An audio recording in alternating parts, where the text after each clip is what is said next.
Anak kembar merupakan anugerah tersendiri bagi beberapa orang tua.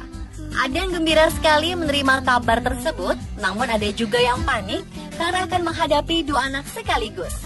Nah, bagi Anda yang memiliki anak kembar atau saudara kembar, mungkin sering mendengar mitos-mitos yang ada seputar anak kembar. Apakah mitos itu benar terjadi? Fakta apa saja yang terkait anak kembar? Inilah segmen Fact and Myth seputar anak kembar.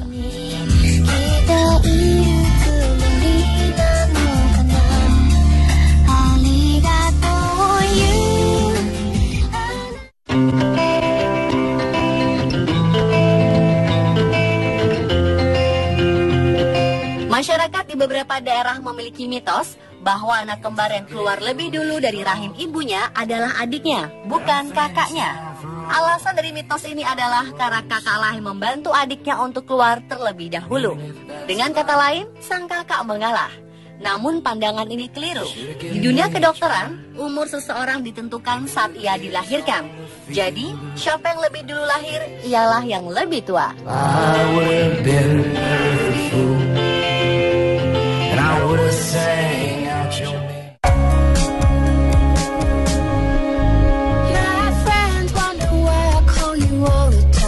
Ada mitos yang berkembang bahwa anak kembar tidak boleh ditempatkan di kelas yang sama. Anggapan ini muncul karena mereka dianggap akan sulit berkembang dan selalu bergantung satu sama lain. Beberapa sekolah mempercayai mitos ini, hingga pihak sekolah selalu memisahkan anak-anak kembar. Namun, apakah benar mitos tersebut? Faktanya, pemahaman itu salah besar. Para ahli psikologi justru menyarankan agar anak kembar mendapat kelas yang sama agar karakter, emosi, dan pertumbuhannya dapat berkembang lebih baik. Anak kembar biasanya merasa nyaman berada di dekat kembarannya. Jika pemisahan dilakukan, hal itu justru dapat merusak pemahaman pendidikan mereka.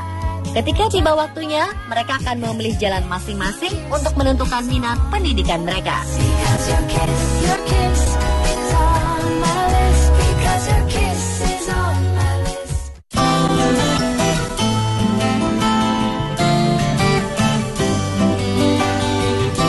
Mitos tentang anak kembar yang berkembang selanjutnya adalah jika salah satu anak kembar sakit, saudara kembarnya pasti sakit juga karena mempunyai kemampuan telepati.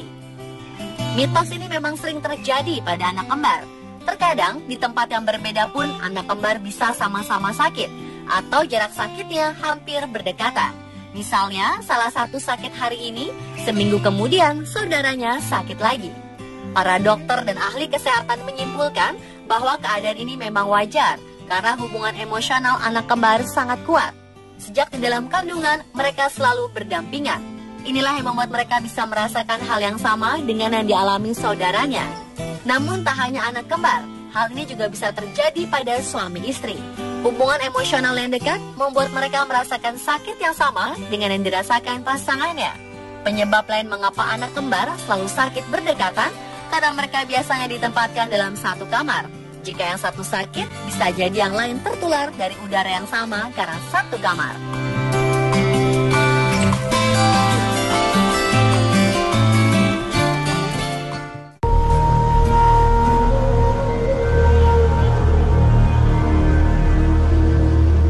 Mitos di daerah Jawa mengatakan bahwa ari-ari bayi kembar laki-laki dan perempuan harus dipisahkan cara penanamannya. Jika tidak, mereka akan menikah ketika besar nanti. Karena itu kembar laki-laki dan perempuan sering dijuluki kembar pengantin. Selain ari-arinya, anak kembar ini juga harus dipisahkan dan tidak boleh dibiarkan tumbuh dan berkembang secara berdampingan. Berbeda dengan Bali, masyarakat Bali kuno juga melakukan pemisahan terhadap kembar laki-laki dan perempuan. Namun tujuannya justru untuk menjodohkan mereka di masa depan. Kembar bayi dengan jenis kelamin yang berbeda ini dinamakan kembar buncing. Menurut kepercayaan masyarakat Bali kuno, kembar buncing telah ditakdirkan untuk berjodoh sejak mereka di dalam kandungan. Faktanya, hubungan saudara kembar sama saja dengan hubungan saudara biasa. Mereka menyimpan gen resesif tersembunyi yang bisa muncul jika terjadi hubungan insek atau pernikahan sesama saudara.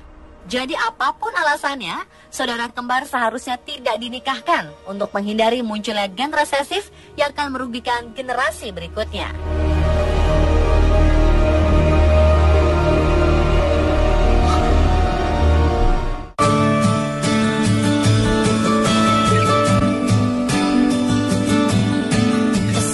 Komitmen untuk memberikan ASI eksklusif memang penuh tantangan, terlebih jika harus menyusui bayi kembar. Sejak dahulu, bayi kembar memang disarankan untuk berikan susu tambahan karena mengingat ibu mereka hanya satu. Para orang tua beranggapan produksi ASI seorang ibu hanya cukup untuk seorang bayi saja. Pertanyaannya, benarkah anggapan demikian? Faktanya, mitos itu sama sekali tidak benar. Produksi ASI seorang ibu disesuaikan dengan kebutuhan anaknya. Semakin sering sang ibu mengeluarkan ASI, semakin banyak ASI yang akan diproduksi. Namun yang terjadi kadang sang ibu merasa tidak percaya diri dengan kemampuannya sendiri, ditambah lagi tidak ada dukungan dari orang-orang sekitar. Pemberian ASI eksklusif pada bayi kembar memang membutuhkan energi yang ekstra, dan sang ibu harus mendapat bantuan dari orang lain, bisa suami ataupun saudara yang lain. Ibu bisa menyusui kedua anak sekaligus tanpa membuat anak lain yang menunggu dan akhirnya menangis. Teknik menyusui dua anak sekaligus inilah yang harus dibantu. Intinya, ASI eksklusif masih bisa dilakukan oleh ibu pemilik bayi kembar.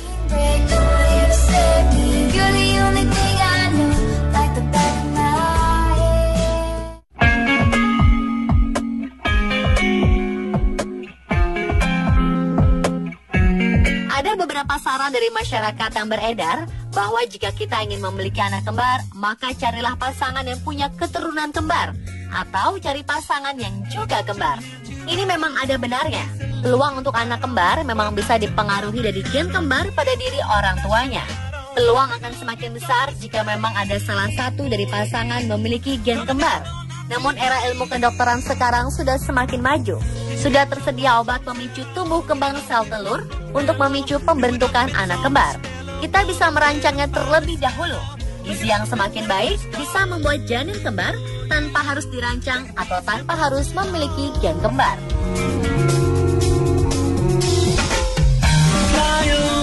Pemirsa, itulah beberapa mitos dan fakta tentang anak kembar. Semoga tayangan ini bisa memperbaiki pemahaman seputar anak kembar ya.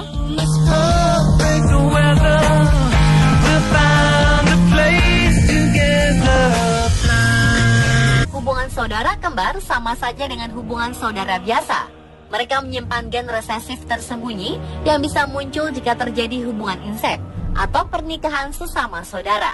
Jadi apapun alasannya, saudara kembar seharusnya tidak dinikahkan untuk menghindari munculnya gen resesif yang akan merugikan generasi berikutnya.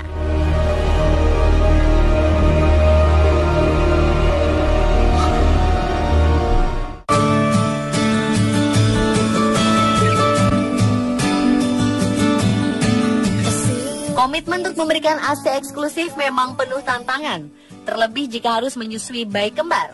Sejak dahulu, bayi kembar memang disarankan untuk berikan susu tambahan karena mengingat ibu mereka hanya satu. Para orang tua beranggapan produksi ASI seorang ibu hanya cukup untuk seorang bayi saja. Pertanyaannya, benarkah anggapan demikian? Faktanya, mitos itu sama sekali tidak benar. Produksi ASI seorang ibu disesuaikan dengan kebutuhan anaknya. Semakin sering sang ibu mengeluarkan ASI, semakin banyak ASI yang akan diproduksi. Namun yang terjadi kadang sang ibu merasa tidak percaya diri dengan kemampuannya sendiri, ditambah lagi tidak ada dukungan dari orang-orang sekitar. Pemberian ASI eksklusif pada bayi kembar memang membutuhkan energi yang ekstra, dan sang ibu harus mendapat bantuan dari orang lain, bisa suami ataupun saudara yang lain. Ibu bisa apa saja yang terkait anak kembar? Inilah segmen Fact and Myth seputar anak kembar.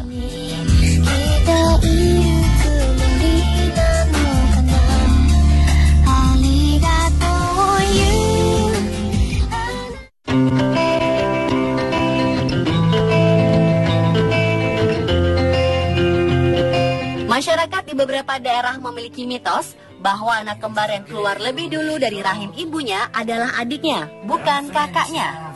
Alasan dari mitos ini adalah karena kakaklah yang membantu adiknya untuk keluar terlebih dahulu. Dengan kata lain, sang kakak mengalah. Namun pandangan ini keliru. Di dunia kedokteran, umur seseorang ditentukan saat ia dilahirkan. Jadi, siapa yang lebih dulu lahir, ialah yang lebih tua.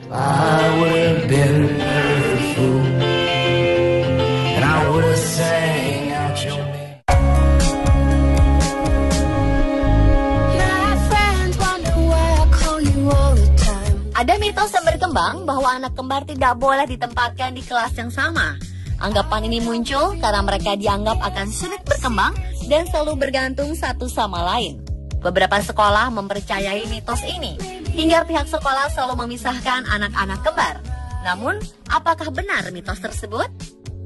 Faktanya, pemahaman itu salah besar. Para ahli psikologi justru menyarankan agar anak kembar masyarakat di beberapa daerah memiliki mitos bahwa anak kembar yang keluar lebih dulu dari rahim ibunya adalah adiknya, bukan kakaknya. Alasan dari mitos ini adalah karena kakaklah yang membantu adiknya untuk keluar terlebih dahulu. Dengan kata lain, sang kakak mengalah. Namun pandangan ini keliru. Di dunia kedokteran, umur seseorang ditentukan saat ia dilahirkan. Jadi, siapa yang lebih dulu lahir, ialah yang lebih tua.